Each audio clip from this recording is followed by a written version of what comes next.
December দুর্ঘটনার দিন থেকে 2 মাস পেরিয়ে গেছে। এই 3 সাহসী মানুষ প্যারাডো, ক্যারেসা এবং ভিজিন্টিন কোনো পর্বতারোহণ সরঞ্জাম ছাড়াই হিমবাহে ওঠার উদ্দেশ্যে রওনা হন।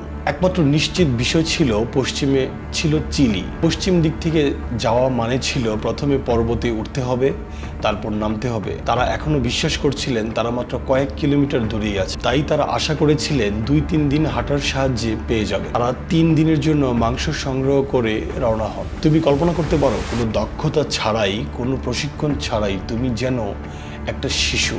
তুমি এক তুষার ঝড়ের সামনে পড়ে গেছো, তুমি সোজা উপরে উঠতে চাচ্ছ, কিন্তু তুমি হাত পা ব্যবহার করছো, পিছনে পড়ে যাচ্ছ। প্রতিটি পদক্ষেপ তুমি একটু উপরে উঠছো, আবার অর্ধেকটা পিছলে যাচ্ছ। ঠান্ডা থেকে বাঁচতে প্যারাডো পরছিলেন 3 জোড়ো জিন্স। তিনি একটি টি শার্টের উপর 3টি সোয়েটার এবং পায়ে 4 জোড়া মোজা পরেছিলেন।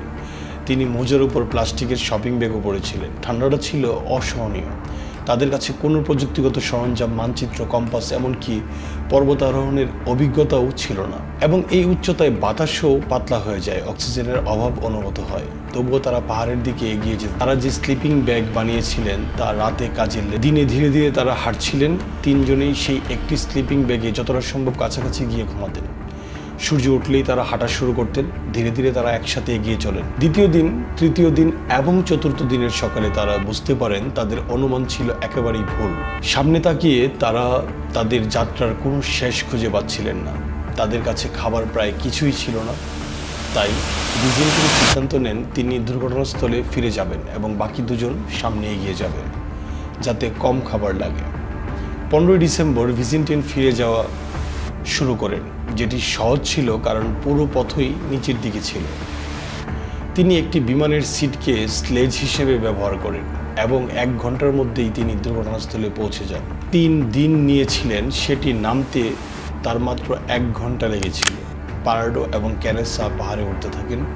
3 ঘন্টা পর তারা পাহাড়ের চূড়ায় পৌঁছান এবং দেখেন চারদিকে জুড়ে শুধু পাহাড় আর পাহাড়, যতদূর চোখ যায় শুধু পাহাড়। বরফে ঢাকা পাহাড় ছাড়া আর কিছুই নেই। অত্যন্ত কষ্ট করে প্যারাডো চেষ্টা করেন ভিন্ন কিছু দেখার। দূর পশ্চিমের দিগন্তে তারা দেখতে পান 2টি পাহাড়ের চূড়া, যেখানে বরফ নেই। তারা ধরে নেন যে সেই দিকেই এগিয়ে যেতে হবে। তারা হাল ছাড়েননি। প্যারাডো ও ক্যারেসা অনেক দিন ধরে হেঁটে যেতে থাকেন। অবশেষে তারা একটি উপত্যকায় পৌঁছান। একটি উপত্যকা যেখানে তারা একটি নদী প্রবাহিত হতে দেখেন। এই অবস্থায় নদী পর্যন্ত পৌঁছানো ছিল এক বিশাল স্বস্তির বিষয়, কারণ নদীর স্রোতের সাথে চললে নিচে নামার পথ খুঁজে পাওয়া সহজ হয়। তারা হেঁটে চললেন আর চললেন এবং অবশেষে 9 দিন হেঁটে যাওয়ার পর 20 ডিসেম্বর তারা দেখতে পান মানুষের উপস্থিতি। তারা মাঠে কিছু গরু দেখতে পান। তারা এতটাই ক্লান্ত ছিলেন যে আর হাঁটতে পারছিলেন না। ঠিক তখনই নদীর অন্য পাশে দেখা একজন মানুষ ঘোড়ায় চলে আসছে। তারা দেখেন 3 জন মানুষ ঘোড়ায় চলে আসছে। প্যারাডো চিৎকার করার চেষ্টা করেন, কিন্তু নদীর শব্দ এত জোরে ছিল যে সেই মানুষগুলো শুনতে পান। কিন্তু সৌভাগ্যবশত তাদের একজন প্যারাডো এবং ক্যারেসাকে দেখে ফেলেন।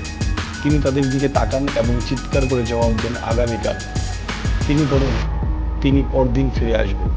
পরদিন সেই মানুষটি আবার ঘোড়ায় চেপে আসে এবং সঙ্গে কিছু কাগজ এবং পেন্সিল নিয়ে আসে।